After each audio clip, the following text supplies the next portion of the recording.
Without commitment, you'll never start. But more importantly, without consistency, you'll never finish. It's not easy, so keep working, keep striving, never give up, fall down 7 times, get up 8.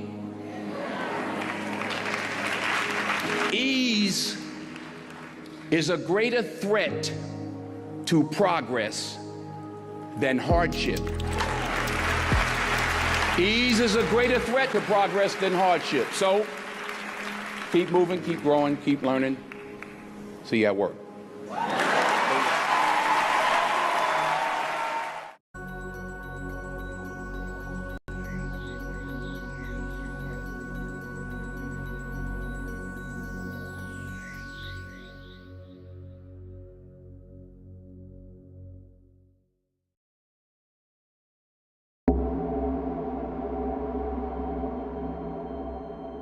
You speak as though I have conquered death.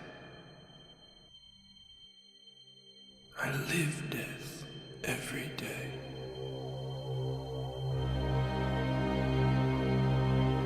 I am surrounded by it, smothered by it. Look at you now. He would have everlasting life. You seek to defy death, yet you cannot even defy sleep. And our like sleep is to death.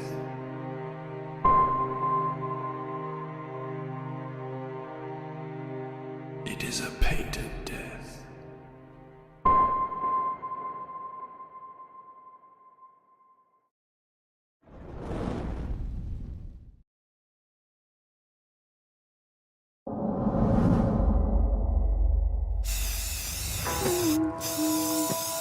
I remember childhood without any friends. Just me and my imagination. So I made up my own friend.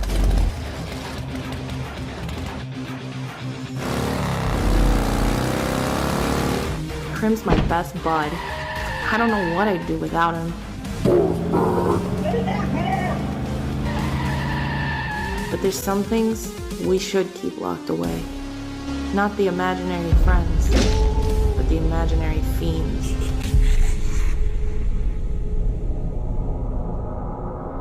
Crim, where are you?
Nosfero, does this word not sound like the death bird culling the living dead at dawn?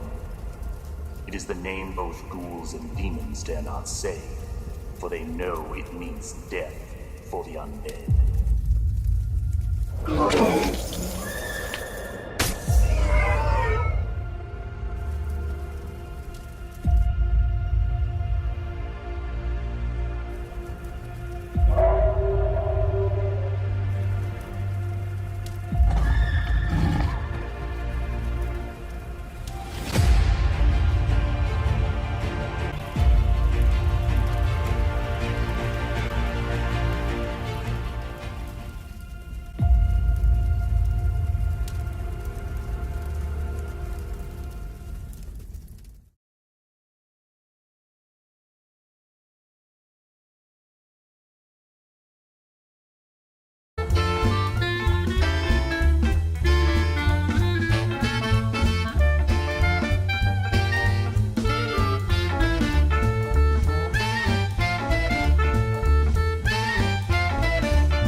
Hello, all of you fine people. Welcome to Shanth Enjeti Art.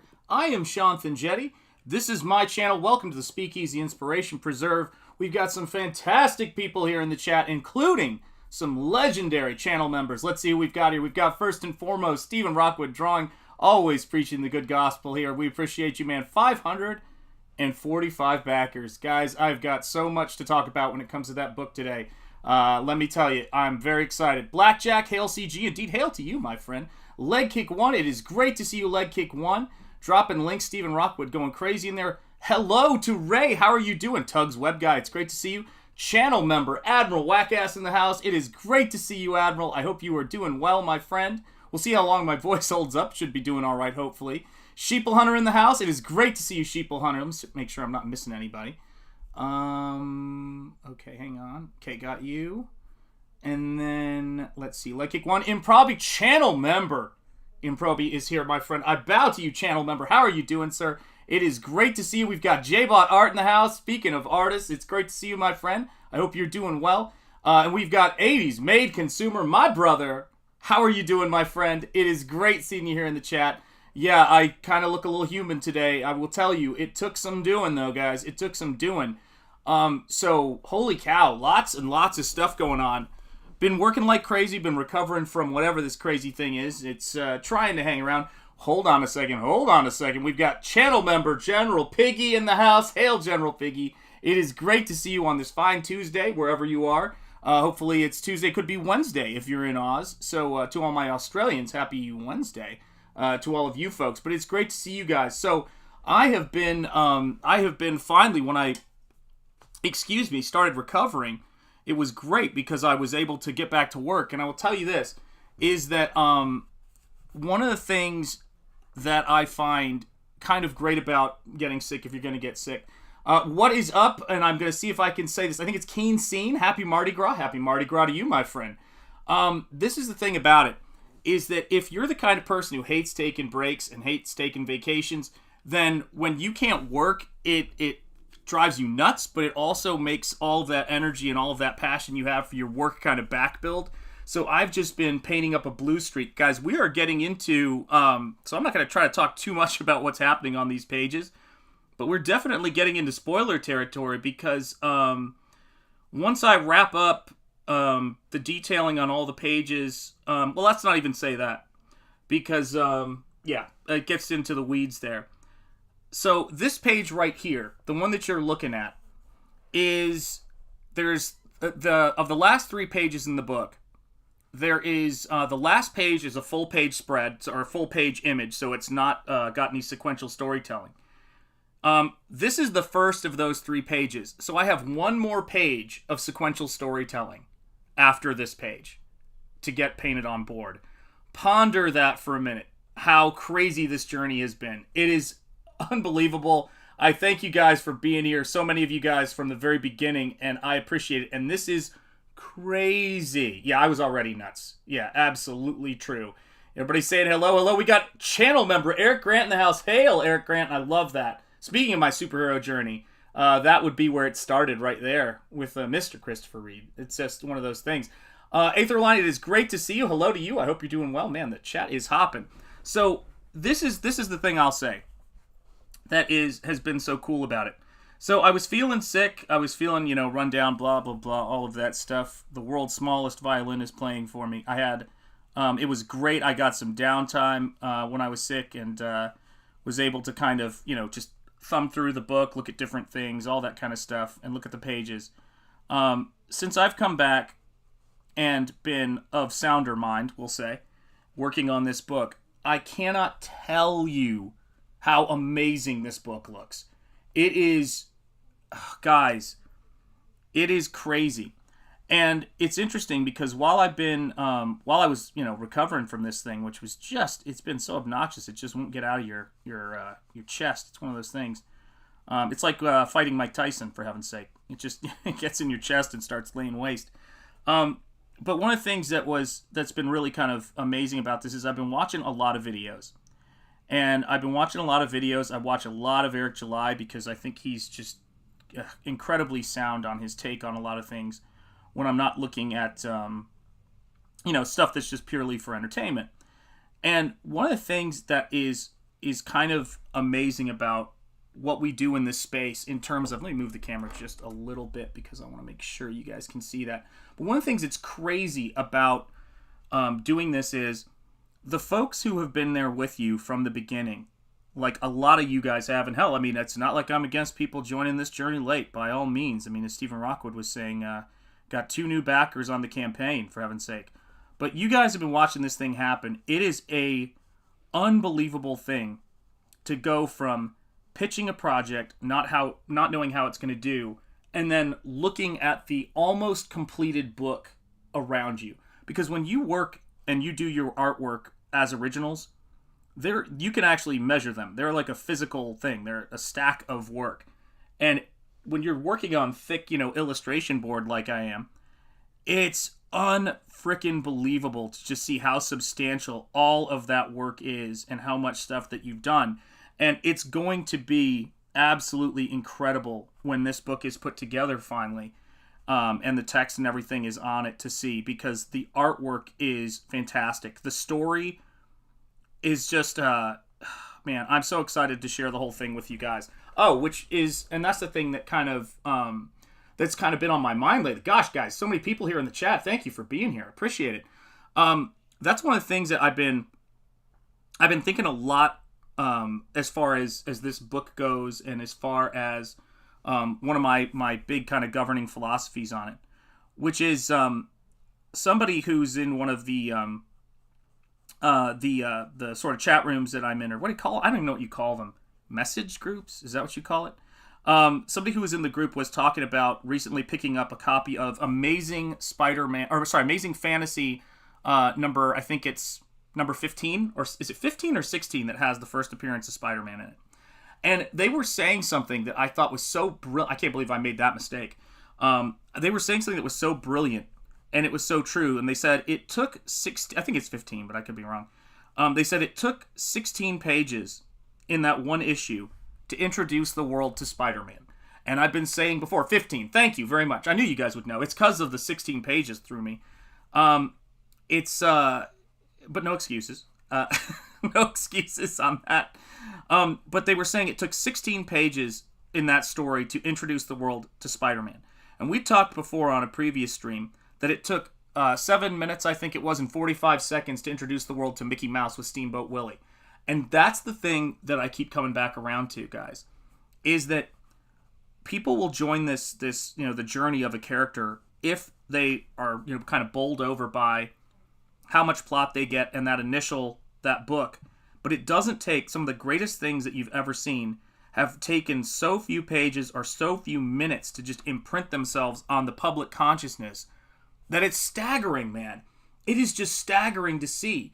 And I think about this too, it's like, you don't know it's issue 15. It's totally right. Wines and organized chaos. Yeah, you're absolutely right, man. It's like, yeah, I might not be the best expert witness when it comes to comics, to be sure. But I was thinking about this today, and I was thinking about how when I look at comics like Teenage Mutant Ninja Turtles, I think that was around 40-something pages. I could be wrong, that first issue. But it really is, when you're making a first issue, it's how much ground can you cover to give people a sense of what is this idea. And I guess the thing I like most about this book and how it's coming together, which is something that was the plan, and you know how plans can go, but it was the plan and it has been executed, was that I wanted to cover a lot of plot ground, and I wanted it to have a resolution, so that when people got to the end of this book, they had a complete story, and they would be able to kind of make up their mind about it and sort of say, okay, I think I'm into this, or I like where this is. And it's a crazy thing because as that happens with most things, that as I've worked on it over this time period, the story has gotten richer and richer and more interesting and has more depth to it. And I just think it's a banger of a first issue for bringing you into this world. I mean, it's just going to be a banger. And I just cannot wait for everybody to see it. I cannot wait. Yeah, Turtles was such a great book. Took them 1.5 years to make that first one. What's crazy? I didn't know that.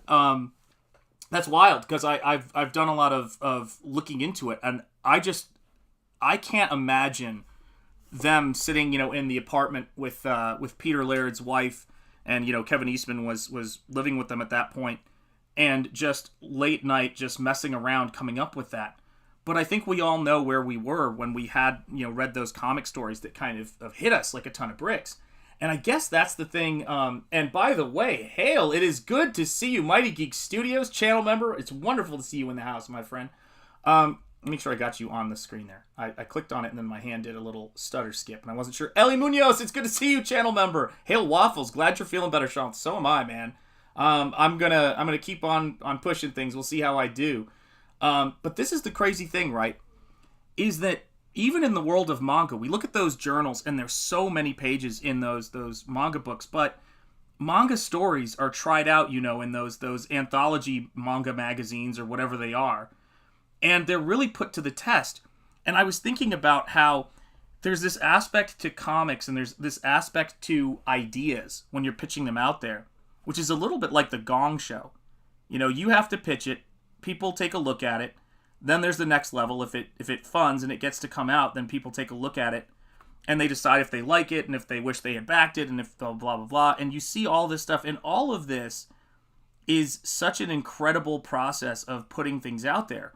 But one thing it definitely gives you is it gives you a chance when you don't have all of that, the big companies, when you've got you fantastic people backing you, and you don't have all that corporate stuff, it really gives you a chance to kind of put something out there and see how people are going to receive it. And there's no history with it. There's no anything. You just have to build it. And to see the book that I'm getting ready to give you guys here is freaking, I am so proud of it. And I am so excited that you guys... I'm so grateful to you guys for supporting it, but I am so excited to see it at this point because there is nobody on earth who has been dying to see what this thing is going to be when it's done, more so than myself. You guys know how it works in this space. We take that leap of faith, we put the stuff out there, you guys take that leap of faith, and that's the thing about it. It's like, you go into this and you just go, all right, let's see how this goes. And I knew I was going to get it done because I've got, 2 art books I've done, and I knew all of that. I knew it was going to look, great and everything like that. But to see the story and the world coming together, there's things that when you're working on this over the course of this year, there's things that were not a part of the story before, this was actually being made and got added into it. There's characters, there's stories, there's funny enough, you'd think this would not be something that would come late to the game. But there's a brand new CRYPT that has a story purpose in this story. And that really explains a lot of different cool stuff and created this whole new element to the story. And it's not something that fundamentally changes what's there before. It just deepens everything. So yeah, guys, this thing is going to be sweet. The detail is crazy. Crazy on this book. And there's so much more of it behind me than in front of me. Awesome One, it is great to see you. How are you doing? Awesome One. Let's see. Oh, happy day. Yeah, absolutely. Hand, pink waving. I love the hand, the pink waving. I look over there to see what the thing is. My brother, what's up, Phil? How are you doing?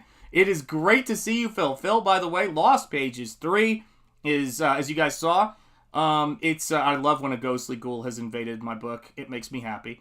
But yeah, Lost Pages 3 is out there. CRIMSTONE, guys. Check it out. Back it if you have not yet. I've already backed it, and the link is in the description. And I will be playing that trailer at the start of every stream, man. That is how it goes.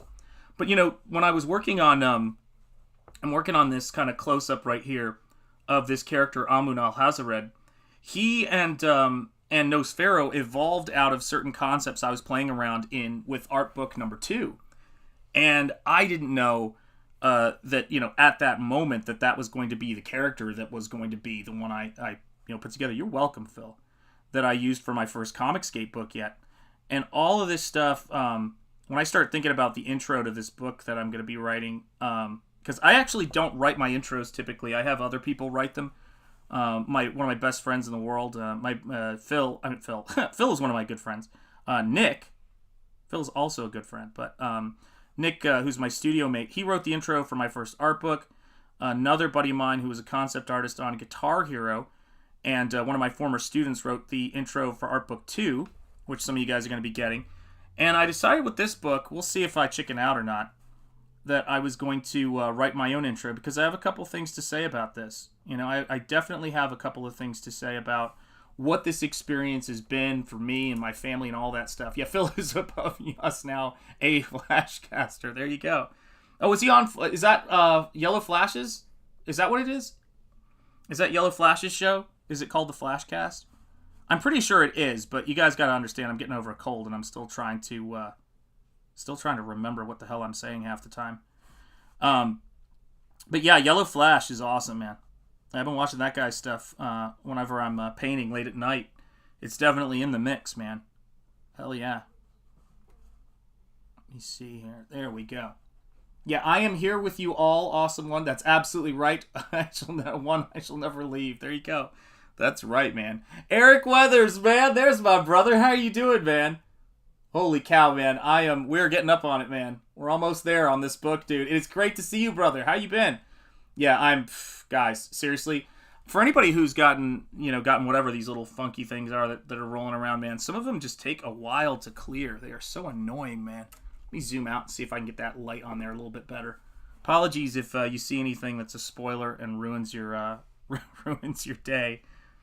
But no, I mean, I've been, I've had people write intros for me in the past, and I just really thought, like, this book has been such a incredible experience, the process of making it. I mean, life-changing, life-altering, to kind of do the comic book the one your way, as Stan Lee's wife once said, that would be everything I ever wanted to do with a comic book. I can't describe what it means to get this thing together. And, I don't know if anybody else has done, I think Mary Boys is mostly painted, but I'm not sure.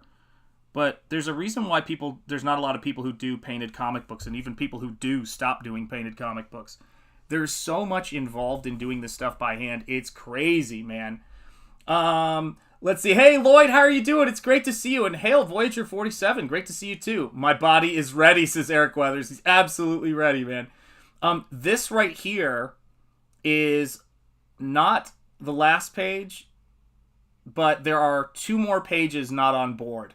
And this is the second to last sequential art page, because the last page of the book is a full page spread. So yeah, we're there, man. We're absolutely there. It is so nuts, guys. I can't even believe it, man. I've been, God, I felt so happy when I stopped coughing as much. I'm still coughing a little bit, obviously, but I was so excited to be done with that cold that it's like I had forgotten how far I've come on this project. And now that I'm sort of seeing all those pages stacked together, man, holy cow, guys. Yeah, it's on, man. It's on. I mean, it's like people are going to be blown away. The artist that I've got on my desk right now, who I've been looking at because he's kind of, I think of him in the comics realm on some levels as kind of a kindred spirit, is Richard Corbin. So I've got a Richard Corbin book on my desk right now. I've got... I'm always got Frazetta around me and certain things like that. But as I get to the tail end of this book and the tail end on a lot of these pages, that's pretty much where I'm living, man. It's crazy. Oh, Lloyd, anytime, man. Anytime. Of course. Oh, thank you. I think so, too. I love Simon Bisley's Slain, which I know Phil and I have talked about. Oh, yeah, Battle Brick Road 2, guys. Sign up. Make it happen. That's my brother there. That is my brother there. Will you take all the OG artwork and make a book to auction off for bank money? I don't know.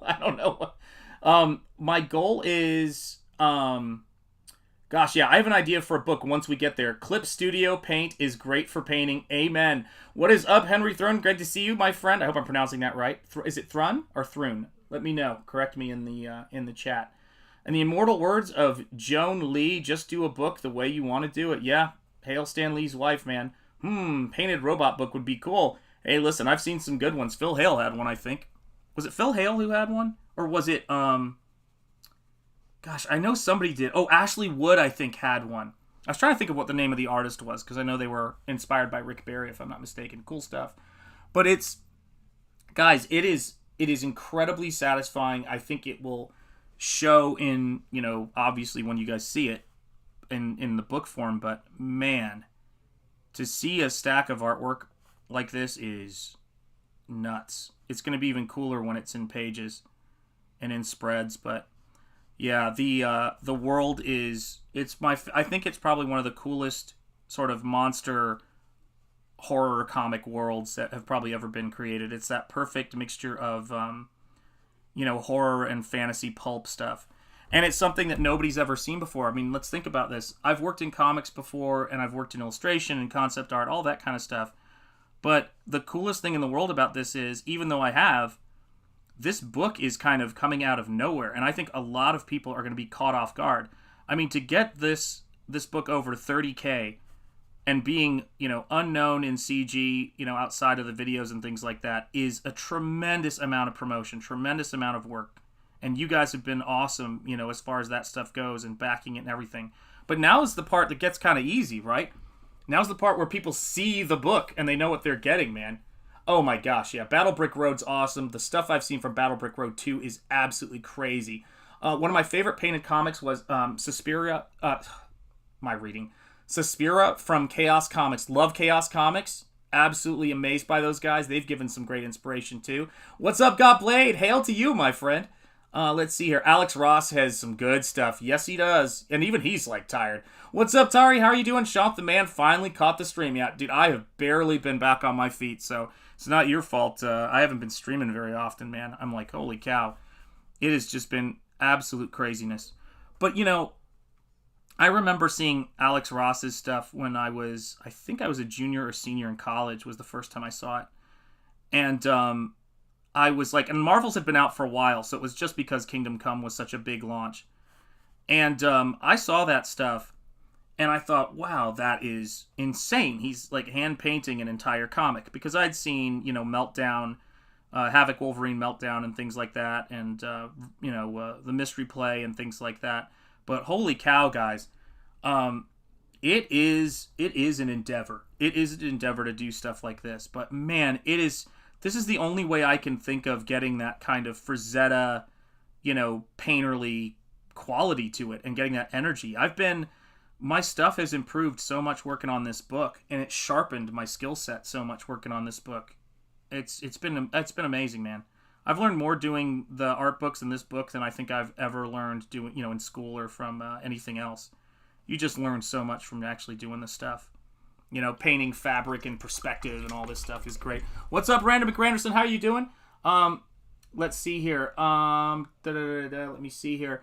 Alex Ross takes so long on his work that that comic interiors don't make sense for him financially anymore. Yep, he can do covers all day long and all day long as the books themselves can still sell. Yeah, I think that's why a lot of people don't do it. Yep, Alex Ross's big treasury books are great, agreed, but he's a talented painter. Yeah, and you know what's interesting to me too is that I have to be honest with you. Thank you very much, Gotblade. I appreciate it. I would not paint a comic book unless it was something I owned, unless it was for my own thing. I can't imagine working on. I'm sure he gets royalties for Kingdom Come and things like that, but I honestly cannot imagine doing a fully painted comic book on somebody's IP. That's the only thing that makes sense to me at all. And because you think about it. Shoot, even looking at Teenage Mutant Ninja Turtles and what they did with graphics duo shade, for God's sake, to make that book happen. They put so much work into it and all of the stuff to get it started. It really only makes sense if you're going to own the thing. And Alex Ross, working as an illustrator, again, even if he gets royalties, no matter how high his page rate is, it's just, I can't see it as being worth it. If he had a creator-owned project, that he actually owned 100% of, if he was more of an artist-writer, I think it would make a lot more sense for him to do. But I can't imagine it being the case of doing that and having it be worth it for someone like Alex Ross, because there's no page rate in the world that's going to be worth the time he puts in on that stuff. He is better off doing covers, But for me, it's it makes sense because, this is my world. I want to make the definitive version of this character, and I have to invent everything, so it's got to be me doing it.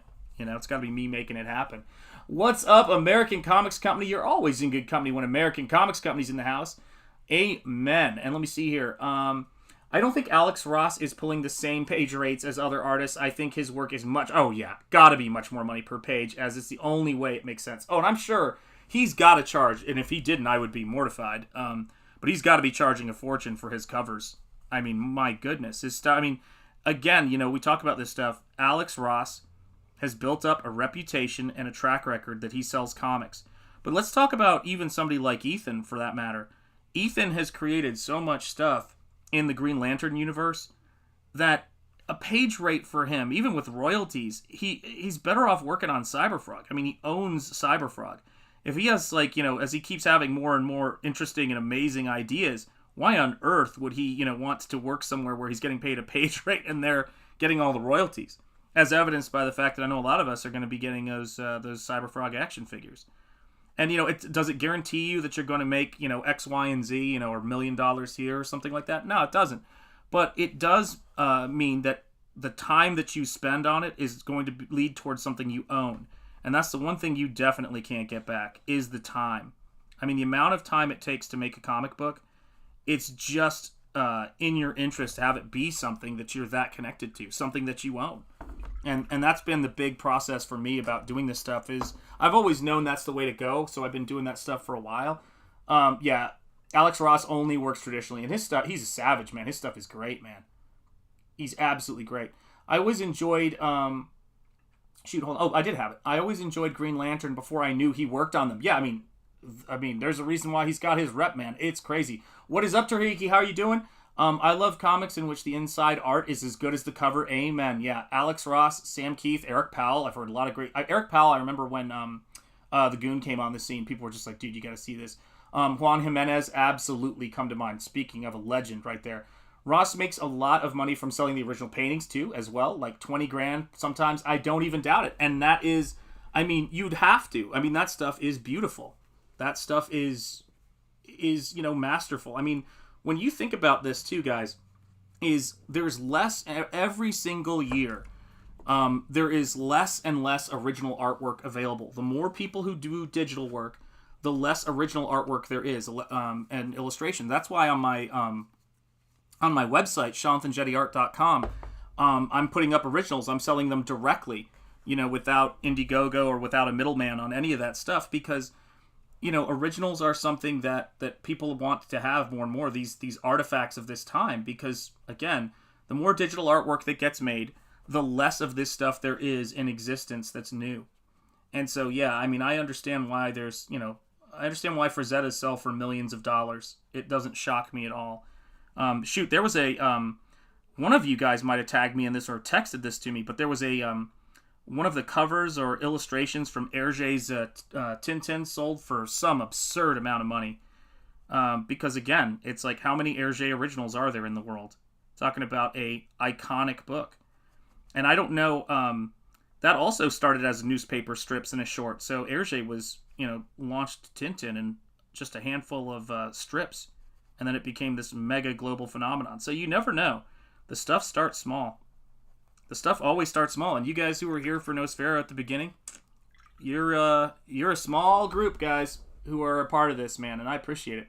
That's right, Ross did a Fantastic Four graphic novel last year. I saw that stuff. I actually kind of dug it, man. And Marcus, it's great to see you, Marcus. Dale A, it's great to see you. Random McGranderson, didn't he do the interiors on the new Fantastic Four comic? There you go. I'm going back in time here. Hail all. I'm not even sure when Ross did interiors last, except for Kingdom Come. Kingdom Come was 1996. Batman War on Crime was 1997. Does he have more recent interior work? I think Shazam came out after that, and the Wonder Woman one, but I don't know. I think it would have been pretty soon, or pretty soon after that. What's up, Blue Boy? Good to see you. Small D Power Bow. Yeah, that's Power Bow. Is that it? Small? What is that? I don't know what anything means. I'm so confused.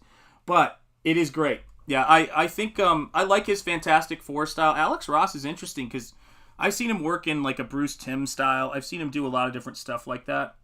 And, you know, he clearly has a lot of range to his stuff. But that very kind of Andrew Loomis, you know, very well, you know, or highly rendered stuff is what I think people will always associate him with. And I think that that's what, you know, I don't know what the audience would be if he did a new fully painted comic. I don't know if he can fathom the time involved in that. But for me, how do I put this? Trying to think of a really good way to put this in terms of how I see myself. The fact that I'm not working off, that I'm writing my own story and I'm not working off of some like really overly thought out, you know, or not overly thought out, overly drawn out, I should say, script allows for something magical to happen that can only happen in the indie scene. So you have a story, you have all of that stuff, but I'm not bound to Superman or any of those characters and what their canon and their lore is. I'm making the lore happen in this story. So when you read books like the original Mirage, Teenage Mutant Ninja Turtles, and that kind of stuff, what if they wanted to have a character based on Jack Kirby appear, a comic book artist character, they could make that happen. My story's a little bit different because it's just deep diving into Lovecraft. That's the big thing, man. Tintin is the most iconic book on 3 continents. You ain't kidding. I've got a whole section of Hergé stuff over there on my wall. Tintin, Hergé's masterpiece. I have the Musée Hergé catalog there for when they opened the Hergé Museum. Yeah, that guy is a legend and just did incredible work. And that's, to me, that's one of the first people you go to when you start talking bande dessinée. I mean, to me, Hergé first, Mobius second, personally.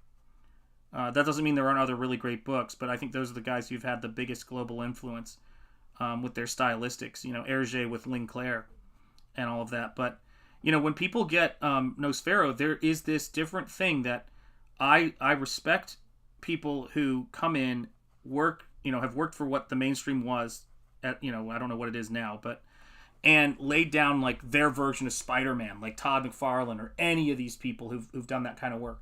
It is an amazing thing to do, but they are a different caliber, or not caliber, they're a different type of person, let's say, than people who create their own stuff and want to do this work, because it is a different kind of grind. You know, it's because you have to come up with the ideas. Ross usually wants to use that Marvel or DC history. You're absolutely right, and that is what he's passionate about. You know, he did do the Marvel's epilogue a couple of years ago. Oh, very cool. I don't think I've seen that. Let's see, drawing another Ross book I didn't know about, even if it's only 16 pages. Oh yeah, there you go. Nice. Yeah, I mean, guys, I look at this stuff and I think, you know, it's, how do I put this? It's why so many, you have to kind of, what's a good example? You have to kind of think differently when you're doing an indie book than when you're doing a mainstream book. I'm just trying to think of what I can show you guys at this point, because so much of this stuff is like, it's like you're going to be putting it together more and more and more. Yeah, I'm kind of limited, guys. I'm kind of limited in what I can show right now. Again, if you're coming in late and you haven't heard me say this yet, let me make sure I do, because it is pretty crazy. This is my second to last of the sequential pages, because the last page of this book is a single page spread. It's just one big beautiful image that wraps up the book with a bow. It's one of my favorite sketches right now. So we are kind of zeroing in on the end of this book. And I mean, holy cow, man. It is, I'm trying to think of how I could possibly show you some of these things. It is just about power, victory, all this cool stuff. This book is just going to be amazing. Yeah, that's how you do it. It's going to be the most Hammer horror, like sexy pulp hero image ever. Phil, you're going to love it. Yeah, looks like I can eBay that Marvel's book for pretty cheap too. Yeah, oh, yeah. Oh, you're talking about the, I know what you're talking about. The book of his Marvel art, Marvelocity. Yeah, that book is awesome. A student bought that for me, actually. And hail to that student, by the way, Thomas. I appreciate it. It's a great book. Yeah, Ross has earned his right to do what he wants to do. And I understand why he doesn't, it makes total sense to me anyway, why he doesn't want editorial feedback. And he talks about he's got tons of ideas for books, but people want to tell him how to do it. And he's like, I won't do that. So I get it. I get where his head's at. I wouldn't want people telling me what to do if I was doing my own thing. And I think that's the great thing about CG. But unfortunately, when people own these characters like Superman and Batman, you do not have that ability. And it's one of the best things about doing creator-owned stuff is that freedom. Now, you got to deliver some creativity for that, right? You got to, deliver stuff. But fortunately, I'm a painter, so and I do what I do, which is this kind of very meticulous stuff. So I can pretty much guarantee you guys $100 of pages worth of wonder with everything I do. I have no problem making that guarantee that you are going to get at least $100 worth of wondrous artwork and mystery stuff when you get these books, because it's just going to be sexy, adventurous, and really, really rich worlds and really rich paintings. I mean, this stuff is beautiful. And it's like, I was going through, because I've been working on this book for so long now. There are pages that I haven't looked at in so long that it's like I'm like, when did I paint this? Like, that's how crazy it is at this point. And it's just, I mean, I will tell you that, you know, I just look at this book and I'm like, oh, hell yeah. This is worth every penny and then some. Already have Marvelocity? Yes, that's the epilogue book. Does Ross have any creator-owned stuff? I mean, he co-created Astro City, I think. But I don't know if that's... This is the weird thing about it, right? Not everybody has that, that I'm going to create something, I want to write it, I want to illustrate it, I want to launch my own campaign. I mean, guys, holy cow, when you look at CG creators and other people in this space, until you've done it, it's like you can't imagine. And I actually think personally, I think it might be, I mean, it's tough to say, but in some ways I think it might be even harder if you've spent a lot of time in the mainstream to come in here and do this kind of stuff, because it really is, there's so much stuff you have to think about. It's like you kind of know if you've, like I did 2 crowdfunders before this on Indiegogo, so I kind of knew what I was, you know, what I had to do and, you know, raise the game and all of that sort of stuff. But I can't imagine saying to somebody who's a professional, oh yeah, just do a crowdfunder, because you have to build everything. You are the advertisement. John Malin had a great tweet that I would call up if I knew how to do that in this particular software, but otherwise we wouldn't have high resolution stuff. But he had a tweet that I loved, and let me see if I can find it real quick here. Let me see. If this all goes sideways, I apologize. But, you know, it's going to happen. Malin, Dangerous 2024. Gotta love that. But he had a quote, or he had a tweet, and he tweets this, guys. He tweets this thing every, some version of this every so often. And where the heck is it? Oh, best advice for all CG creators is still to build your own channels, create a network. You must learn to stream. Ultimately, selling your book is your responsibility. The only one you should get bitter at for poor performance is you, not your friends or network. So work hard. And I went, wow. Like, I was like, that is John Malin coming straight at you. And I think that's important. You know, yeah, he might not be a writer. You know, it might not be his thing. And that's the thing about Malin that I respect so much, man. It's like, and that's why he's going to have his, you know, his name as a character in this book, man. Because he was the first guy over the wall. And he was one of those folks who was like, you know, get out there and do it. If you want to know, I will tell you there's one thing that's invaluable in this space, we'll call it. And it certainly isn't bad actors and people who come in, you know, here to throw shade and do whatever else. And that's something that people who've been in CG longer have been dealing with forever. And it's always been a part of it. I mean, I was here many years ago, and my first experience in here was with that, which is, you know, it was great because it actually helped me to see how things, you know, to get a full understanding of what I was dealing with. And the thing that was interesting to me about it is John is always going to give it to you straight. John is always going to say, like, this is what I think, this is what it's about, and you always know where you stand with him. And whether it bothers people or not, I will take somebody I know where I stand with them than somebody who is fake any day of the week.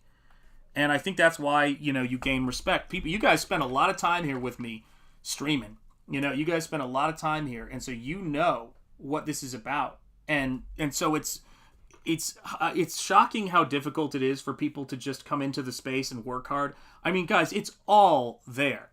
Let me give you guys my perspective, one perspective on Comicsgate that I think I cannot overstate. So when I built up a huge, you know, 5-digit, you know, about 20-something thousand, followers on Instagram, and launched my first art books, it was just me on Instagram. I wasn't even using YouTube at that point. And I was able to raise almost $8,000 on my first campaign, almost $7,000 on my second campaign, right? That was all on the strength of my art. I had no connections. Nobody had ever heard of my stuff because everything I worked on was NDA, you know, concept stuff or my teaching. And I'm sorry to tell you this, but being famous for teaching is not a thing, unless you're Jordan Peterson. So I shouldn't say it's not ever a thing, or Joseph Campbell. But it's not something that you're going to be able to trade on or do anything with. So I built that on my hard work and my skill and my talent. I was not plugged into Comicsgate. Now, in Comicsgate, I can tell you from experience, the people in this space are so motivated to support people as a thumbing your nose at the mainstream, that it's like they are looking for something to back and support. They're looking for a new creator who's going to give them something quality and actually get them the book. Think about that for a minute, what a benefit that is.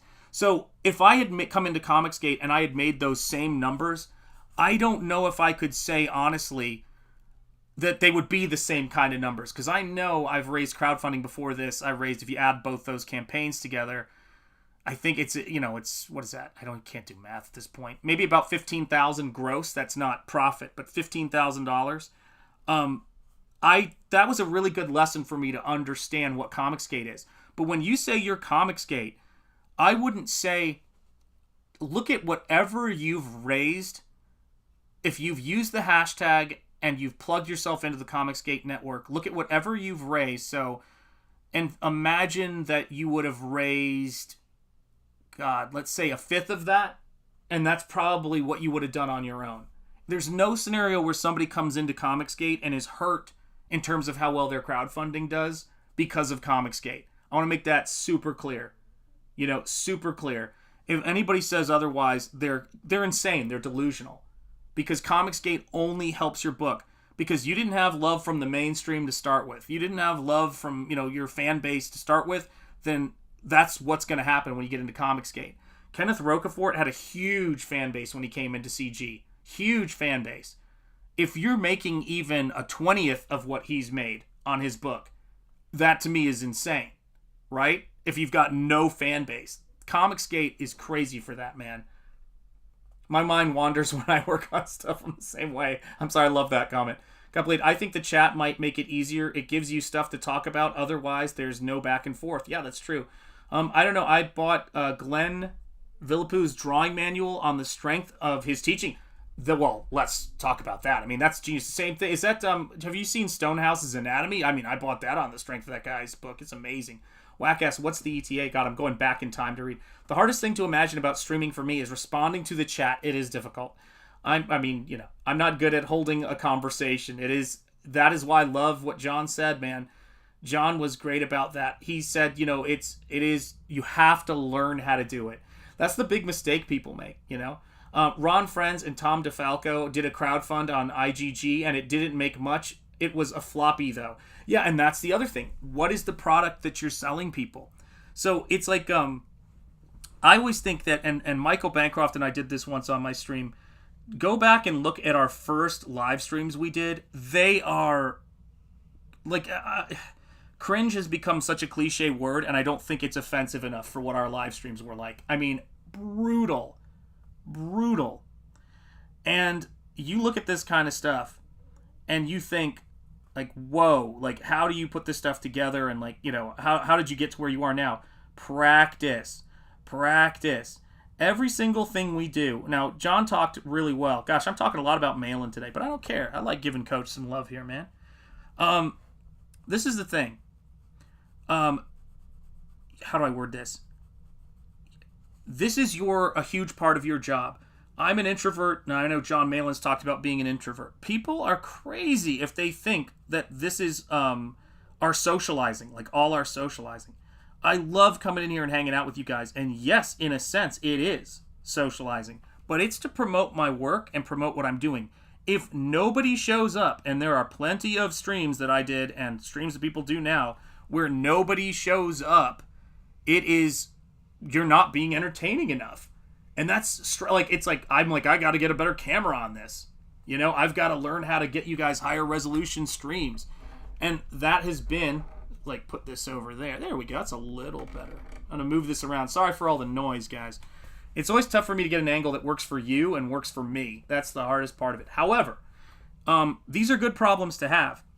But, I mean, good Lord, when you guys are like, get better. Gosh, you guys got me, man, with the whole get better, Shanth. I hope you feel better. I mean, that stuff is so nice to hear, man. But the reason I love doing this stuff, and the reason why it's a big deal, is I want to make sure I make this stuff important. That's why, I work on intros.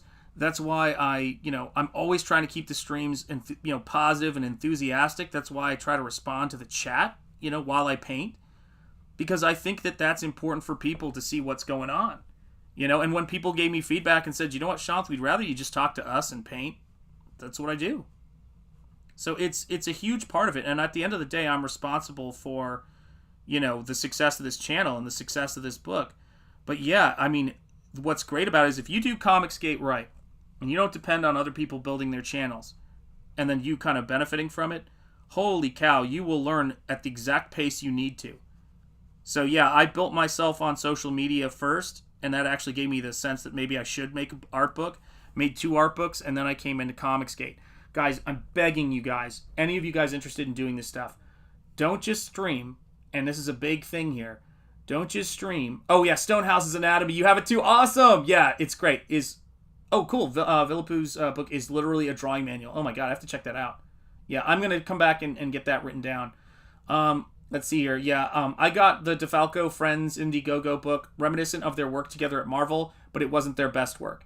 And guys, there's so much we benefit from when artists use established properties. That's why fan art is a way to make money for a lot of people. It's like using copywritten stuff without paying for it. If history shows you have to do short videos to build up your audience before you get enough to do live streams with real numbers. Okay, so here's the crazy thing, right? Here's the crazy thing. And channel members, thank you guys for being here. I see all of your icons, and I appreciate you so much, guys. I did short art videos, and then I almost immediately rolled into live streams. Here's the thing I'd say about it is do whatever will get eyeballs on your channel in terms of like what if you do something interesting. So if you're you're a woodworker, or and that's what you're trying to sell, like whatever you can do to get eyes on it is great. What I would tell you though is, even though I've seen it work for some people, how do I word this? If there's one bit of advice that maybe people say don't do, and I realize I might be a little bit of a unique case, I don't do commentary or real critique stuff very often. It's not where my heart's at. If people are good at it, awesome. And I certainly will tell you, one of the worst ways for you to build your name, and it's weird to see when people do this, is taking shots at other creators in the space. There is no reason to ever do that to build your brand, because all it does is have people sort of look at you who like the person you're attacking, whether it's Ethan or Eric July or anybody, even me. It's like that your fans will just sort of go, like, who are you attracting? Like, you don't ever lift yourself up by trying to pull somebody else down. It just doesn't work. And if you've got to sit down and really, if you're not getting traction on your channel, being positive or talking about a subject, the last thing you should think is that the reason why you're not getting traction is because you're being positive. That is not the reason. You might be being positive in a completely unentertaining way. So being negative in an unentertaining way is not going to make you any better. And so guys, just avoid it. Seriously. I've put up over 90 videos around 4 minutes a piece on a sculpture. But it's just archival time-lapse. People love time-lapse, man. Limited 2,000 copy run. Okay, hold on. I got to catch up to this. If history shows you have to do... Okay, cool. Just making sure I've got that. Yeah, I mean, guys, it's... What is it? That Eric July video I talked about the other day that I was just watching earlier today. Nobody has all of the answers. Look at people who are being successful, and then look for people who are being successful in a way that you might be able to do. I remember somebody in college. I had a friend in college named Hans, and his nickname was the Strudel Noodle. Hail Hans, wherever you are. He was a good dude. We used to hang out. We both had our own dorm rooms, so we didn't have roommates, but we hung out like we were roommates my junior and senior year. Terrific dude. And he came in the room one time, and I was doing my early sort of comic book work that was like Todd McFarlane wannabe. was like just totally me wanting to be Todd McFarlane. And he came in the room, and now he's not a comic guy, and he's not even a guy who tends to come in and be rude, man. But he rolled up on me, looked at, "Hail, Jeremy Fire and Ice. I was just singing your praises to my wife a little bit ago. It's great to see you, brother." And he came up to me, and he looked at my stuff, and he goes, "You'll never be able to draw like him." And I was like, what? I was like, dude, no warning. He just came in and was like, "You'll never be able to draw like that guy." I said, "Why?" And he goes, "Because you're interested in doing, you draw slow, you're about elegance, you're about accuracy, or this kind of particular flowery style. And that guy draws fast, and it's all about the rawness and the scratchiness of his work. And you don't have that, and you never will." And I will tell you something. That is some of the best advice ever. Ever. It's like that buddy of yours when you're trying to get over a girl, and this is one of my favorite stories from another friend who I won't embarrass, who I was talking about this breakup I had in college, and he said to me, he goes, I said to him, what I say, I was like going, I was just pouring my heart out while he ate his hamburger, and I was like, "And man, it's like, and when we broke up, and this, and when we broke up, this, and that, and the other thing," and then he looked at me between bites of hamburger, and he's like, "One thing real quick, Sean." And I'm like mid-rant, and I like, "What, dude?" He's like, "You guys didn't break up. She dumped you." And I looked at him, I swear I wanted to like pull his face off. And he looked at me and he goes, "I'm just trying to help you out, man." And we both died laughing. If you've got real friends around you like that, man, if you've got people around you can go, "Yeah, maybe nobody wants to watch you on YouTube." That's the stuff. Guess what? Maybe you're boring and you need to find somebody who isn't, but you have to give them something in return. And that is the craziest thing. That's why, it's Eric July was saying, get on that skill. He's like, you got to get that skill into you. What do you have that's valuable? And having an opinion on everything other people do is, in terms of fellow creators, not valuable. It's just not.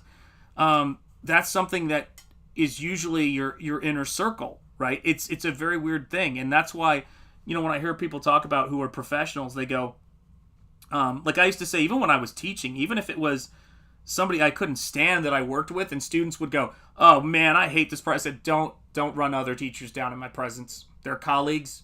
You can say what you want to say about me or anybody, but don't run, because it looks like I'm all right with it. Don't run down other people, because it makes for, to me anyway, it makes for a bad work environment. And it's like, what's that? My brother Gabe always says that. He goes, if you're not coaching it, you're allowing it, that kind of attitude. And while I wouldn't, go per se that far when it comes to in the teaching environment, because, it is what it is. They slag plenty of people off in that space or in comics. For me, it just doesn't do it for me, man. It just doesn't do it for me. I just realized I didn't let the chat go, and it's like I've got some people here. I find Eric July super boring as a streamer. He's somehow less entertaining than CG Kings, and that's hard to do. Jeez, random. Jesus, brutal, man. You know what's so funny is, I enjoy Eric July streaming, and I love the CG Kings, man. Those guys are a blast. But if you guys could see some of the stuff, the streams I watch, man. I mean, I watch stuff on 18th century cooking, so I don't know if I'm necessarily the ultimate for incredible, amazing, advice on streaming. I love Grim Life Collective. One of my favorite YouTubers, by the way, Leslie Chambers Kaiju Review, just announced he's not going to be making new content for his channel, because he's like, there's other things I want to do. I want to travel. So it's like, it's obviously it's a lot of work, man. But I love Grim Life Collective. I love Horror Monster Collectibles. I love all of those guys, but I wouldn't say it's the most intense stuff, but I do really enjoy that kind of thing. But then, I don't know what the deal is. I love that sort of slower stuff. It's almost like introvert streaming for me, to see that kind of calm, cool, it's like, oh, hey, and today we're at, this haunted house in Atlanta. I think it was called Neverworld was the place, or Neitherworld. I don't know what it was that they did on Grim Life, but man, I love that stuff. You watch Townsend's? That's the 18th. Yes, love Townsend's. I'm a member of Townsend's Plus. CG Kings was good yesterday. Yeah, I just was watching it. Watched a little bit of it, but I haven't seen it. EVS with 1 or 2 people is more entertaining than CG Kings because the commercial breaks on Kings for the rounds on projects are too long too often. Okay, I see what you're saying. Hi, Eric's has got Blade. Eric saying hello, random. Look at this. Everybody's saying hello, hello, hello. Yeah, EVS is a hoot. Yeah, I mean, he's got me into Fandom Menace and got me here, guys. Like, I go back to when Rose Tico were getting cut up was his thing. And The Last Jedi is what kind of got me in here, looking for people who are kindred spirits. Yeah, I was on a stream and was asked an opinion on a comic book, and naively I offered it without malice, of course. I'm a normie, but it still wasn't taken well yet. That happens, yeah, Townsend's, that's it. They're really cool. Yeah, 2 million subs, too. Hey, what's up, Henry? How you doing? EVS is my second favorite streamer after JDA. There you go, see? Yeah, I mean, there's so many people out in this space, and everybody's got a different thing. And while I think that... what Brian Polito, speaking of Chaos Comics and Coffin Comics now, that we talked about earlier, that he said is that we're all kind of competing for eyeballs. And I think that's definitely true. But I think I kind of come down on the Eric July side of things in terms of my philosophy, which is, yes, we're all competing for eyeballs, but we're not all competing for the same eyeballs. Which is to say that that not everything is going to appeal to everybody. And if you were to have... You think about this, there's 300 and something million people in America, 300, maybe 87, give or take, million people in the United States. If you've got that many people and you have a fraction of a fraction of a fraction of a percent customers, you are making a great living. I mean, if you had 1 million customers, you're loaded, in this field. You have 1 million people buying your books. That's the thing that's crazy about it, Yeah, EVS, yeah, it could be a radio jock. Yeah, you're absolutely right, man. Yeah, he could be, if that was still a thing. Yeah, kind of he's doing it. Yeah, he has a good voice. Are we talking about EVS or JDA? Both, I think, have good voices. I can't speak to that, which one you were talking about, but yeah. Eric Grant, hail, yes, howdy, Eric Grant. Yeah, guys, I mean, and welcome, channel member Eric Grant, as always. And Stephen Rockwood Drawing, my main man, my can of spam. It's all about money. We got some great people here in this chat. Thank you guys for being here. And thank you guys for hitting like and making sure you're subscribed to this channel as always, because I do see it move and I appreciate it. But it's like there are some seriously, skilled, people, broadcasters. There's some seriously skilled artists. I always say that, or at least I always think, and the advice I would give anybody is, be as good at as many things as possible inside of this space. And what's going to be responsible for your success is going to be, and also, here's another good one. If you're just, here to be a fan and buy stuff and enjoy, the work and have this not turn into your job, by God, enjoy it. That's the best seat in the house. But if you're here, and this is, in any kind of space trying to do stuff like this, I would always just say, work on that skill, build up as many skills as you have, and then see which ones people connect with. That's all you can really do at the end of the day. I had a pretty good idea with my Instagram and with, other stuff that, there really wasn't anything on my Instagram at all besides painting. So it was a very shallow and wonderful thing because it said, okay, people want to look at my stuff. The next step is, are people going to pay for it? And I've sold artwork before, but you know how it is. It's like, you want to see if people are going to buy an art book of your stuff that you self-publish. And so, yeah, that for me has been the big thing about it. What's up, Gabe? Speak of the devil. There he is. To grow this show so you can enjoy it more, please hit the like and share it out. There he is. He's pitching for me. You're welcome, Henry. There you go. That's right, Gabe Hale. And thanks for the, Truth, Justice, American Way update. Oh, man, guys.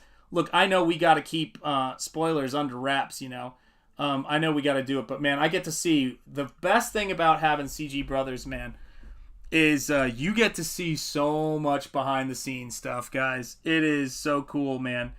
It's like we get up to all kinds of business. Like, I know that it's how do I put this? I understand that people are like, cool, it'd be great to be a fly on the wall and see stuff behind the scenes or to maybe make connections and things like that. But for me, the thing I love the most about this space is getting to see behind the scenes look at people's work. Like I would love to see some behind the scenes, progress stuff on Godlike by John Malin, but he keeps his stuff way more under wraps than I do. So, I understand, but man, I wish there's so many people that I just go, man, I love seeing the behind the scenes stuff. And that's to me, I would have just been obsessed with CG when I was a kid, because I would have loved to see artists hanging out and talking all the time and seeing their artwork and stuff like that. And so I consider myself to be very fortunate with all of the stuff I've seen from Truth, Justice, American Way. And it's just it's a cool, guys, this is a cool place to be. And when we get together, God willing, when we get together at conventions and things like that, it is going to be, yeah, they do, right? You guys do like spoilers. It's totally true. What is up, Crenshaw? How are you doing, my friend? The only skill I have is finding the extras in movies. Oh, God, I love that stuff, though. TV, and that looks straight into the camera and pointing it out to my wife. I like doing that, too, man. Because that's why we're here. Look at everybody saying hello, hello, hello. There you go. Everybody saying hello, hello. Look at all this. Hail Gabe. Yes, indeedy. Yeah, I know. I'll see some of you guys for Double Impact. Yeah. Nosfero dies at the end. Actually, Nosfero at the end, you realize he's Bruce Willis, and he was dead the whole time. So there it is, spoilers. I'd like to see some videos where CG creators go over the non-art parts of making... Oh, boy. God, that makes me tired just thinking of it, but I know where you're going. Like hiring artists, paying contractors, copywriting, and legal stuff. You know what's crazy? So I was an intern at Gaijin Studios for a while when I was in college. I did a summer there. And I remember Adam Hughes was telling a story, because he was there at the time. He was telling a story about going and giving a artist talk at Savannah College of Art and Design, and he started talking about the whole what do you call it? Him getting into trouble with his taxes or something like that. I think he's told this story before. This is way back when. And so he was like, "Here's what I've learned about taxes and making sure you pay quarterly and all this stuff." And like 15 minutes into it, he's like, "Wait, they want to hear me talk about art." He's like, "Oh my God, you guys want me to move on from this tax stuff?" And the students were like, "No, keep talking about the tax stuff. This is so good. This is so important." You guys know how it is, you know. You guys know how it is. Yeah, I know. Amen. Bruce Willis, man. Yeah, that guy breaks my heart on a day-to-day basis, man. I wish he was doing better, obviously. But this is the thing about it, you know. It's like you see creators, and you see people talk about the grind of it. Here's some interesting. You totally know, Henry. This is something that happened during this particular interesting period we're in, I'll use so I don't get nailed by the algorithm. They even though I switched materials beforehand, they discontinued the paper that I've used since college. So for 2.5 decades, because of a paper shortage, you cannot get a hold of the kind of paper I painted the first pages of Nosfero on. So if I hadn't switched paper, I'd be looking for a replacement for that. And that is the behind-the-scenes stuff people don't see. Oh my gosh, people who backed this campaign before some of the supply chain shortages, your dollar, and people who back it today, go so much further than how much it was intended to go when I started this project. So yeah, there's so much stuff like that. And yeah, of course, pre-press and all of it. You guys are right. Yeah, I'd like seeing videos going over pre-press on the books. I'd love to see Michael Bancroft go over pre-press, which he may have already done. But yeah, he's a master of pre-press and stuff like that. And same with Eric Weathers, man. All these guys, like they know the ins and outs of it, you know. And I bet you we'll see more of that stuff. I think we need documentary crews for things like that. Like I know Eric July could probably set something up. Yeah, each printer has their own pre-press requirements. So if you have to work with your printer. Yep, mine has a very particular way of doing it. But I'll give you an example of something. Well, hold on a second. Let me read this too. There are many things you don't learn in school, amen, for any sort of study. I studied bridge design. God, that's amazing. And then went to work and spent 80% of my time negotiating with stakeholders. I wish I had learned that. Yep. Or filing out regulatory negotiations with regulators. Okay, I'll give you something I had to look online for when I did my first art book. And it's the weirdest phenomenon. In this particular way I was doing it.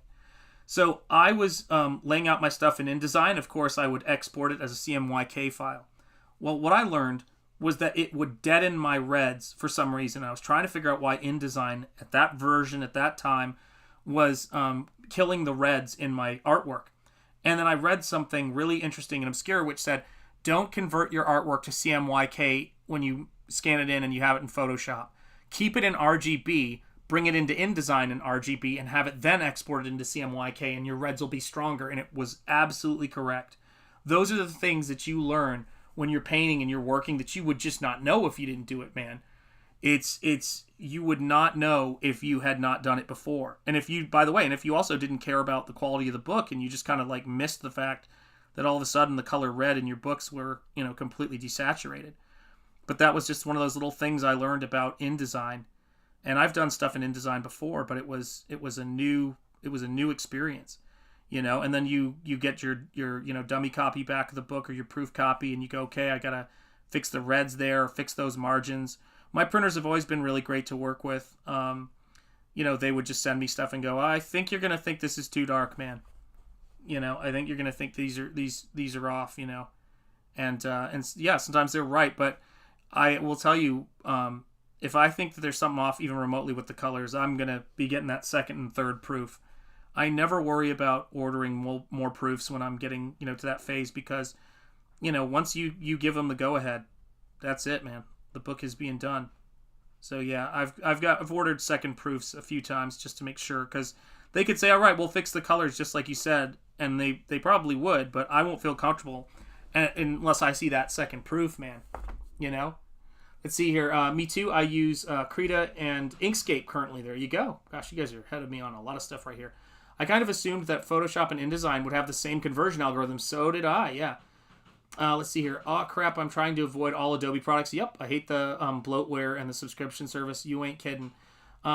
As Bruce has sung, I learned more from a 3-minute record than I ever learned in school. There you have it. Web guy, yeah, I learned that in my printing and repro days. Hail, Ray. That's great. Yeah, I did not know that, man. Yeah, color profiles are magic. Yes, they are. Amen. Michael did do a bunch of videos where he showed what he was doing for pre-press on Replicator 3, but they were over multiple streams, as I recall. Gotcha. Man, you guys know your stuff here. You're all, like, excited about this stuff. But, yeah, I mean, it's, for me, I think, you know, because these projects are so, you know, they require so much out of you, you know. It's like when I'm talking with my wife sometimes, she'll go, oh, hey, maybe, you know, have you thought about this? Have you thought about this? And when I'm working on something, I just always have to be like, I can't add one more thing to my mind, because it's like for everything you see me doing, there's a bunch of other stuff I'm doing. There's just a ton of other stuff that I'm thinking about at the same time, like story, like, you know, what is this cloth I'm painting right here? What is it, you know, what's happening around it? What's happening through it? All of that kind of stuff. And so I have to do things, you know, one step at a time, so that I can be, or I shouldn't say, because it's not one step even right now. I'm writing as I'm painting. But I have to, when I'm all in this, I have to be all in it. If there's one thing I want to really work on going forward, and getting sick helped me sort of realize this, is I don't think I have taken a break like I've taken over the last week because I was sick and I couldn't do anything. I think since the start of this book, I have not taken an actual break where I've stopped thinking about it. It's just not something I've done. And that'll burn you out big time. And sometimes I have to remind myself of that. Yeah, but I'm learning Infinity's Photo and Designer. Yeah, I've heard good things about it. I think they have an InDesign equivalent now. There you go. Yeah, it's only a matter of time, man. Only a matter of time. You know, it's like, it's the same thing with Blender. I mean, Blender is such an incredible bit of software right now that we'll have our many Photoshop equivalents. I mean, all I need is something that I can you know, scan, so it's not the same thing as, like, say, what Clip Studio does for people who draw digitally. Man, it is crazy looking at this stuff. It's crazy to think. I mean, I'm telling you guys, this page is one of my favorite pages I've done. And if you're still, like, drawing comics and making comics is a marathon. And that is why, by the way, when you come into the comic book space, if people don't know you from anything recent, their skepticism, and I mean fellow creators, let me be clear, their skepticism is completely justified. Completely justified. You know, people like, you know, God almighty, you know, you come into a space, people are like, is this book going to get done? It is easy to see that it's going to get done now. It's easy to see, you know, okay, like this stuff gets done. And, you know, I mean, art books too hopefully help. But for other creators, anybody who's drawn a comic book, it is one of the most difficult and grueling things, you know, for artists. Because you have to be able to just do it and be motivated no matter what. And I always am, because I love it, man. I love making comics, you know. One of your favorite pages, I don't know, don't see any on the page. They're going to be here. So, don't worry, Stephen Rockwood. They're going to be on that slab. Yeah. I deliver, my friend. God, I'm trying to think of all the things I want to show you guys right now that I can't. Oh, it's painful, man. Oh, my God. Hail, Jim Cox. It's great to see you, man. Is that a new picture? Holy cow.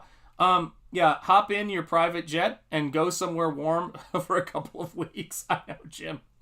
Jim, if you're flying and if you've got a jet, man, come pick us up.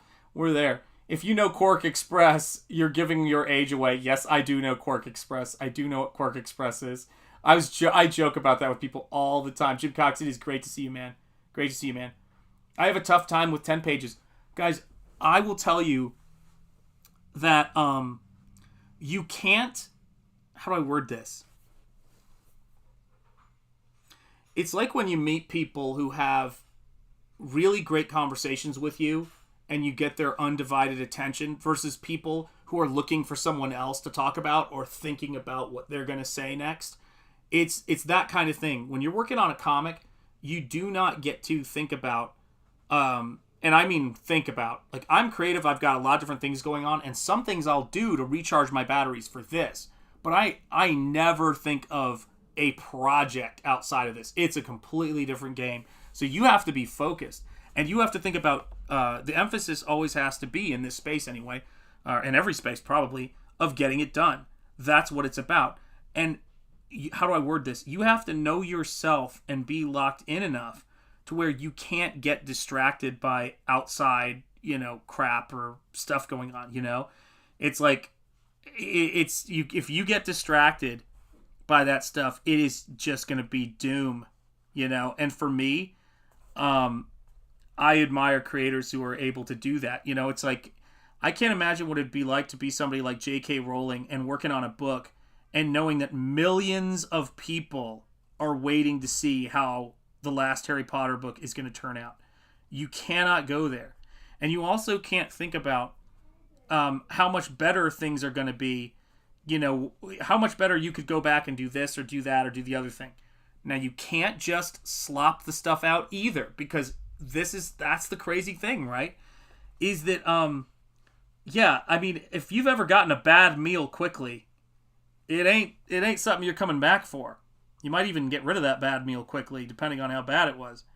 And so it's not like, that's not how things really work. So I don't know how long it takes for Alex Ross to do his stuff or for certain people to do their stuff. There's some stuff I will wait for, and there's some stuff I won't, and everybody knows their own version of it, right? But you have to know, you have to keep yourself to a schedule, and you have to keep yourself in that zone for getting things completed when you are the end-all, be-all answer of that stuff. And when you don't have an editor, some people can't do it with, God, I was working so hard on not swearing. Some people can't do that even with an editor, where all they have to do is just draw the dang book. And it's like, it's murder for them. Like, they can't do it. And so when you're doing your own thing, like, when I was working on the art books, my art books pitches, which are even harder than a comic book pitch for me anyway, is you're saying to people, hey, here's 5 paintings that are going to be in this book that you love that are going to look great. Trust me, I'm going to do 15 more paintings that are going to be equally as wondrous and amazing. Back this book. You want to talk about difficult? And I don't even know what those paintings are. I just know they have to be amazing. And that's just craziness, man. Yeah, let's see here. If you can go back and dive in your swimming pool of money like Scrooge McDuck, J.K. Rowling, I bet you can distress her. Yeah, she absolutely does, man. What's up, Shanth? What's up, everybody? Hey, Brian Chriscow. How are you doing, brother? It's great to see you. Did you know Quark Express, using a key combination, it brings up an alien that comes across the screen and nukes the art off of your canvas laser blaster? I did not know that. Oh, yeah. Yeah, I mean, guys, comics are a very special, magical, crazy, art form. And so is movies, I can't even imagine. Film is even more insane. Animation has that as well.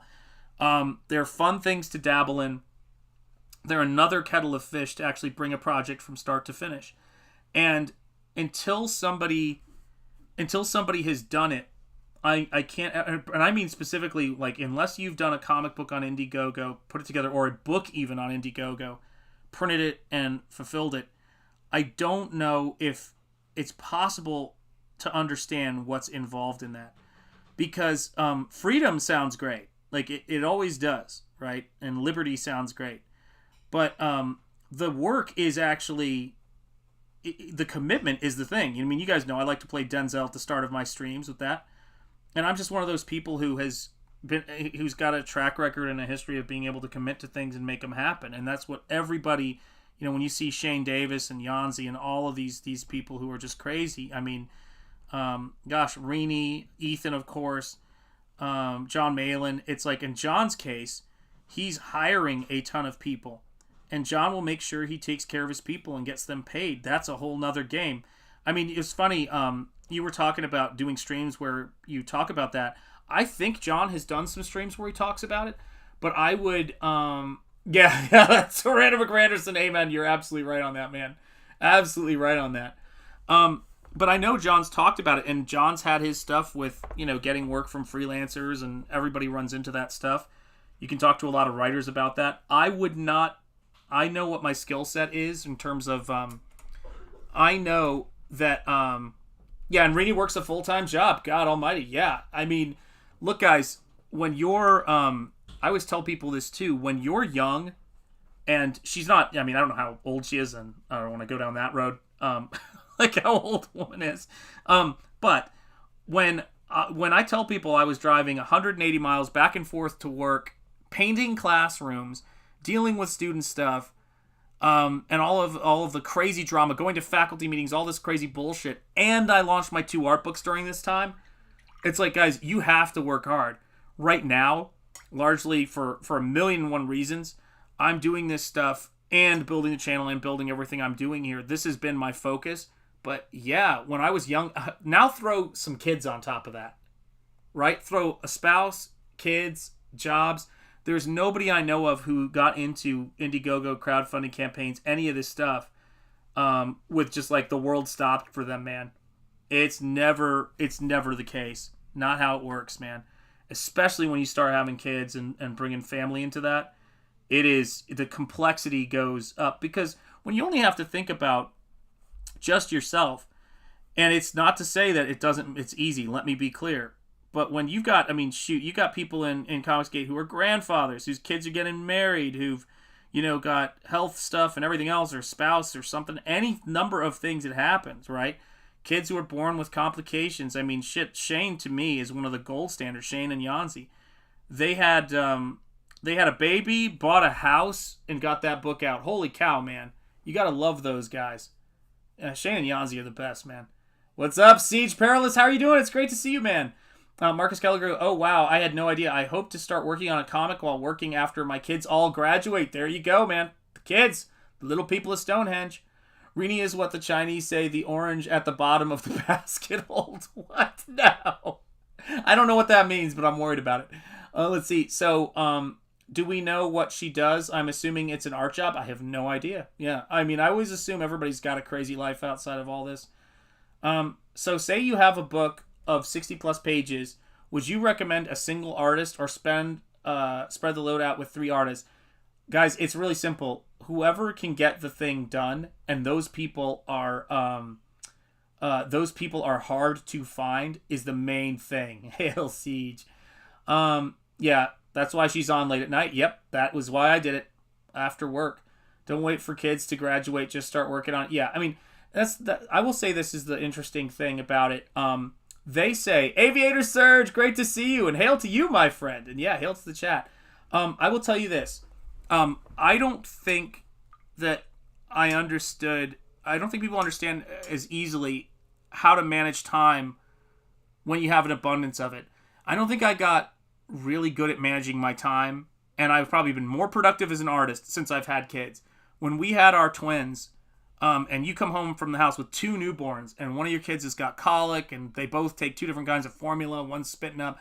I mean, my God, you have to get it together. I was working at 3 colleges that were, one was 30 miles from my house, one was 50 miles from my house, and the other one was 90 miles from my house. I was making a big triangle while getting my master's degree when my kids were born. I mean, holy cow. So when I see somebody in their 30s working hard, right, I just go, yep, so did I. You're for real. Like, then you should be doing it. Because, like, I respect it totally. But it's definitely not something that's alien to me, man. It is, like, it's how I live, you know? What's up, Amanda B? It is great to see you. Yes, indeed. I hope everyone is well, and I hope you're well, Amanda B. Absolutely right. Yep. Henry says, I've started a script. I don't have time to keep working on it. The last bit I did on it was between my kids' basketball games on my phone. Respect.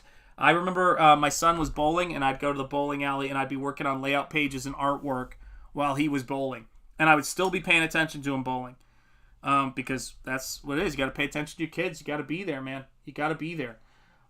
It's great to see you guys. Yeah, I was working on... I'd take breaks writing to work on a novel off and on. And I do little things like that because you have to do other stuff or you'll get locked in. Like, people look at Manny Pacquiao and they would get mad at him because it was... granted, I can kind of see it when it's millions of dollars on your ankles. But he would play basketball for fun while boxing. Like, he would love to play basketball. People were like, don't hurt your ankle taking that jump shot. But the thing is it's like, there's your work, and then if you're an athlete and if you're athletic, there's your relaxation. Some people golf who play other like, it's just the way it is, man. Just saw my boys, Admiral Wackass. There you go. Siege Perilous, I think if you can find someone reliable whose art you like, it makes sense. Finding 3 people is hard. Oh, there you go. Yeah, I should have gotten back to that. Yes. See, there you go. Love playing basketball. See, that's what it is. You gotta feed those passions. American Comics Company, always in good company. What is up, Hostman Secrets? How are you doing? Watercolor, indeed. Yeah, it's great to see you, my friend. How are you? But you know, here's what I'd say about the 3 artists versus the 1 artist versus whatever. There was something that Kevin Grievick said that I thought was quite brilliant. If you guys don't know, he is the creator. Author-creator of Underworld, I, Frankenstein. He works on Bass Reeves. He's the writer of Bass Reeves. He's an amazing guy. And he did a video where he was talking about things. If he could go back in time, what would he tell himself? And he said, I would tell myself to learn how to draw. Because he said it's the steepest learning curve is learning how to draw. Learning how to write you can pick up, but learning how to draw is the hardest, right? Because he said it takes time. And I thought that was really odd because I was looking at him going, shoot, I would try to teach people how to be like, you know, an actor, writer, storyteller, triple threat genius that Kevin Grievick is, you know, comic writer. He's an amazing dude, right? And this is the thing about it, right? I would say this is that if you have a story you need to tell, think about what version of it you could do the most of. And so, for me, I think about it a lot, is that I like to write and do stories that are all about the words. And I like to draw, you know, and paint stories when I have an idea for a complete comic book and a complete world. But sometimes I have an idea for a painting. Sometimes I have an idea for like a little animation, but very seldom is an idea worthy of... You guys know, you've been here from the beginning. You know, as we cruise in on these last few pages, like, let me show you guys, I'll show you something behind the scenes that isn't going to give too many spoilers away. I'll give you some behind the scenes. So this is a page, right, in progress. You guys have seen this. This is the second to last, and it's going to have awful rippling because of the light hitting the white paper. Let me see if I put my hand on there, if it'll focus. And nah, it's not going to do it. You just move that off. There we go. So this is how a page starts for me. This is the last storytelling page, and then there's the last page of the book, which is just a single page illustration. This is how this stuff starts. Now, it starts with 1 page. It starts with 2 pages. It starts with 5 pages. It starts with a cover. All of that stuff sounds great, right? But it's really when you hit page 20, and you're like, man, I have got 13 more pages to do, or you hit page 16. You got to love this idea all the way through. You have got to love this idea all the way through. I mean, there's things I'm working on right now that started as layout pages. And those layout pages look a lot like the finish, right? But these layout pages, once I do something like this, and these are my layouts, once you do something like this, there's a whole lot of work involved in bringing this to a finish. You know what I mean? Now, some people might say, I want to do a comic book in this kind of more sketchy or scribbly style. That's a way to work. But, that's a perfect, way to do it if that's what you're into, and do something that's more impressionistic. But for me, the thing I really want to do when I'm working is I want to do something, don't want to give way too much away, but I want to do something that's going to give people, that sense of space, that sense of time, that sense of action. I want to really make sure that when people are seeing how my story unfolds, that they're seeing, this kind of creepy, mysterious, and bizarre, world. And I have to sometimes create stuff that is, people haven't ever even thought of before. Like, and I don't think I can fit this on screen. It's probably for the better, but like right in there, there's a panel border being created by the snake. There's a secret crypt that's being discovered there, or being rediscovered there. That's important. There's this entire crazy, complicated double-page spread that you're seeing right here. And when I go through and I look at all this stuff, these stacks and stacks of artwork that I've got behind me, right? Things that it's like you guys have seen and well. You know some of these pages quite well. It's like these are the ones that are, they're just one of 33, just page after page after page. You know what I mean? They're great, let me tell you. They're suboptimal, but yes, indeed, man. Yeah, they're unfortunately making vivid artwork leads to vivid nightmares. It is what it is. Yep, that's right. So we do.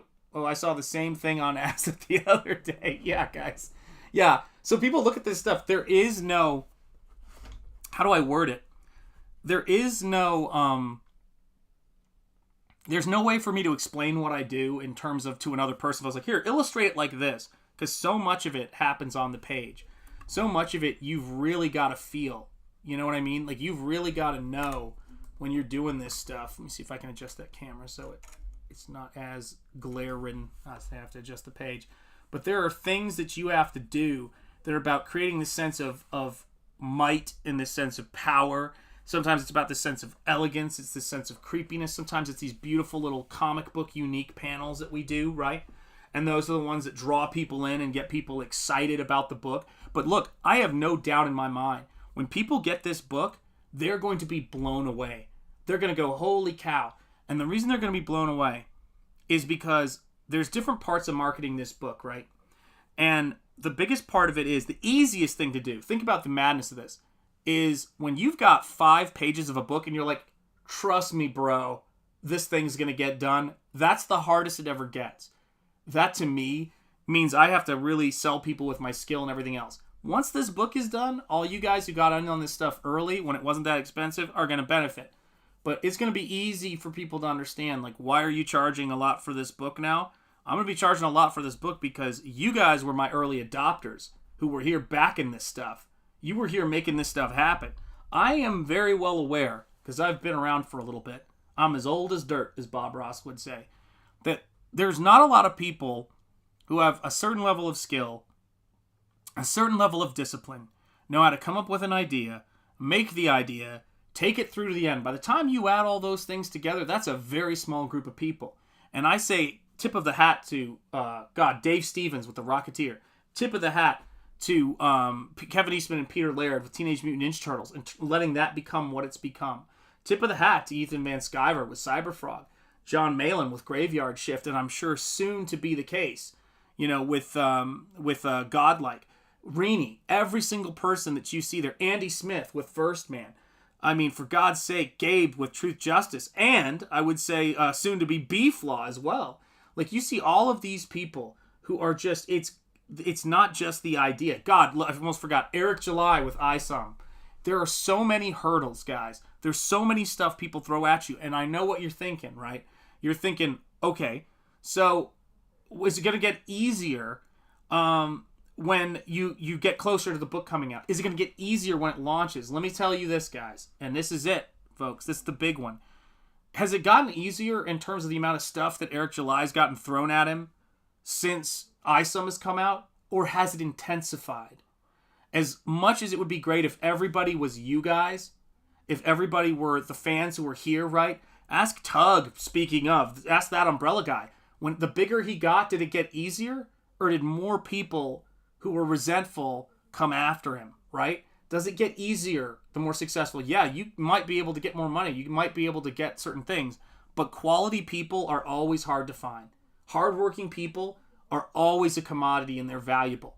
So always do what you guys are doing. Bring your A game. Come into this space. Work your tail off. If you've got excellence, be excellent. Work like crazy. And put this stuff out there as best as you can. Doing one great painting is fine. You know, it's cool. By the way, that is the great thing about being a Sunday painter, and I'm not saying that as an insult. If the only painting you ever do in your life is painting with Bob Ross during his painting show, you're probably having a happier life than most. But when you guys have seen my two art books I've done, which they're somewhere here, I don't know where the hell everything went. I've got just stacks of books and stacks of artwork. But when you guys see that stuff, that represents... Oh, there they are. These represent a significant amount of work. A significant amount of work to get these from start to finish. I show them, but I don't think sometimes I show them enough. Because I think people need to grasp this. Before Comicsgate, before any of this stuff, I built up my audience, Shanth Enjeti Art, on Instagram. And I was able... There's the signatory page. This is the quality. This is heavy paper stock. This is 8.5 by 11. This is the artwork I was doing. And I funded these campaigns and fulfilled them. Love Jet Jaguar and Godzilla. It's got to be known. But all of this stuff, I was doing things, and I did everything on these books. Every last thing. There's the behind-the-scenes stuff. You know, here's some of the close-ups and things like that. Here's how I was putting things together. That's Art Book 1. Art Book 2... And you can see the start of Nosfero on the cover, man. Random McGranderson says, I think I got the last perk that included those books before you ran out. It's great. Got to jump off. Eric Grant, take care. Have a great evening, my friend. I just want to make sure I see you guys here. Good. So when you're looking at this art book, right, and you see the last page. Whoops. The last page of the art book was before I painted clothes on that figure. And the close-ups, the last page is super high detail close-up. This is of a werewolf that was in the story. These are the layouts and sketches. This is me doing hand lettering. This is Art Book 2. This is me showing the process from sketch to finish and all the yeah you did. It's me, man. It's all of this crazy, crazy stuff. Here's the tracing paper sketch. This sold for, I think, $100. I was going to throw it away, and this guy, who's another artist on Instagram, saw it. He just bought this tracing paper transfer sketch. Man. This is a vampire painting I did. This is the last one I did for the book. It's a model. Her name is Netta. She's beautiful. Then here is my ode to Wesley Snipes and Peter Cushing. This is a book I did called Cloud Van Helsing, The Hound of Phantomas. I just did it for a fun throwaway. This is the Undead Medley. And if you look at the Undead Medley, you can see the start of Amun al-Hazared. It was just a throwaway painting I did. And there's Linnea Quigley from Return of the Living Dead. Here are all of these people painting likenesses. Super detailed. Let's see here. And then here's another one I did. This was called Strigoi Melange. And this was one that was another hyper detailed piece. I gotta put this original up too, by the way. I think I should be selling this one. This is Silver Scream. It was done with silver and black and white paint of Godzilla from the early first Godzilla movie. But these paintings, right... These are my reader copies. But, God, I love this painting right here. Godzilla versus Hedorah. And I had this little tiny figure running on the back of a giant sort of cat creature. And she was cutting open the smog monster. And a whale skeleton was falling out. Toilet seats, skeletons, man. It's, no, these originals are all stuff I can sell. These are all things I'm allowed to sell by my own conscience. Things like this, too. This one's also for sale, but these are watercolor gouache paintings, and I would sell these for a lot. So this is, what's it called? Franken-Kong. This is one of the most detailed paintings, one of my personal favorites. This shit is crazy. You know, this is like, the detail on this, the actual painting is insane, but this is the book. Look at how good those repros are, man. Like, these are solid repros. Here's him awakening. So this is another one of my paintings. This is the lab. Let me let that focus. So that's his scale, and then you can see the bodies that are being used to power him up. This is based on Ginger Snaps and Michael Jackson's Thriller. That was what that painting was based on. Let's see here. Oh, here are some of these fun little early comic book page sketches I did for this book. This is just a 2-page story with little pages inside of it. I had fun on that. And there's that same page right there. So I've always kind of had a similar theme in my work and the stuff I do. And let me see here. Here's another page I did. This is all me warming up for Nosfero, guys. This is all these pages was me going, can I really do this? Can I really just go full tilt? I love boxers, so this is Madeline Collinson from the Hammer movies. I was referencing her, and this is Deontay Wilder, heavyweight, forever heavyweight champ in my mind. Great dude. And I love Tyson Fury. Love them both. This is called Fang Noir. This is the Mummy's Womb. This was a character that is going to be referenced in Nosfero a little bit. And that was just me having fun. It was like a play on words, of course. And then this is one of my Frankenstein character who will be in the Nosfero world. And the Mummy character. So there he is. He's got a Scrimshaw nose cover because he doesn't have a nose. And he has this awesome Cthulhu-esque tattoo on his sleeve. So he's a cross between Frankenstein and our harpoonman from Melville, because I'm from that area. That's where I live. This was an early Nosfero idea where he was going to have guns, but he doesn't have guns now because I want him to be more Flintlock and more Solomon Kane. But this is Thulustein being created, as I called it. And then, let's see what else we've got here. This is a Headless Horseman painting I did a while back from this book. And then this was the cover painting, and here you've got the original. Like, this is it 1-to-1 on this side of my art page, and then on this side, this is it reproduced full scale. So I always have on this side of my art books, I have the page at 100%, so you can see the brush strokes if you're into that kind of thing. But I closed out the book, as you guys know, with that painting before I painted the dress on. And that's the kind of stuff that's fun, when I'm doing these art books. So yeah, so when people...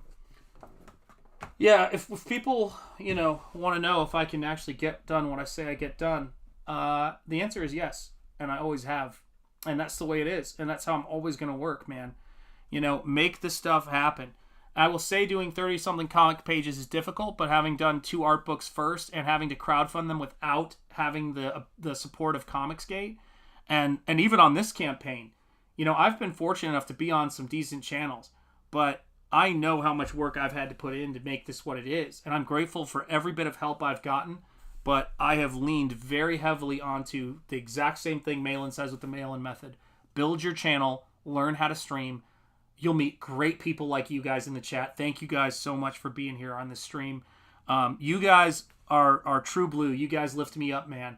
And you guys and hail Stephen Rockwood, and hail all of my channel members here in the chat. Stephen Rockwood does so much stuff to just bring a little bit of positivity.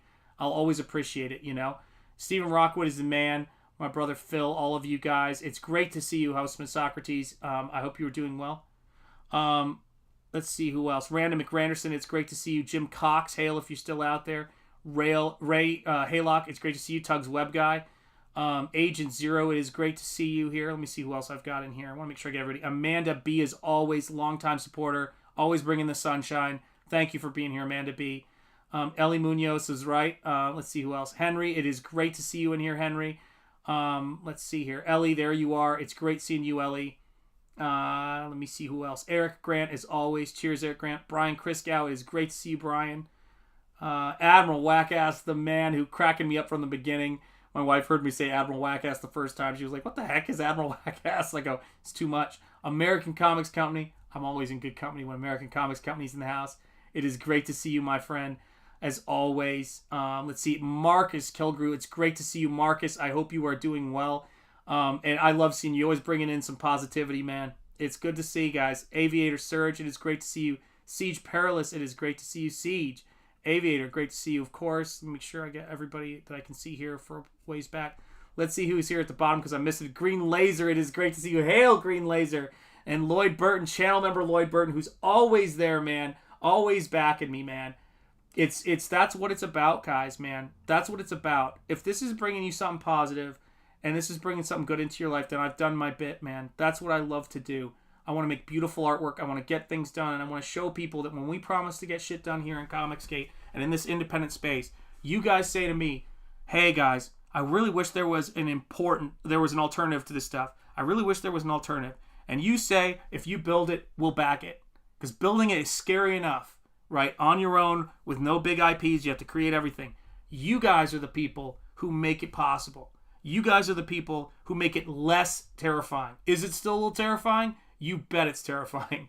But look, guys, if I didn't have you guys having my back, I don't know what I would do. So thank you guys so much for being here and bringing the positivity. I respond to positivity just as much as you guys do. So I appreciate you guys being here and all of that. And Hail Leg Kick 1, who I just remembered was in the stream earlier today. So if you guys are out there, I want you to know I appreciate you guys. My voice is about to go. You know how it is. I'm always trying to keep it going. And Lloyd Burton, dude, I think about your painting every day, and I'm so excited, man. So excited to get you this book. Amen. Period. You know what I'm saying? And Hail Agent Zero. All right, gang. I gotta rest my voice, and I gotta go get something to eat. Thank you guys for suffering through my last stream, my terrible lack of a voice.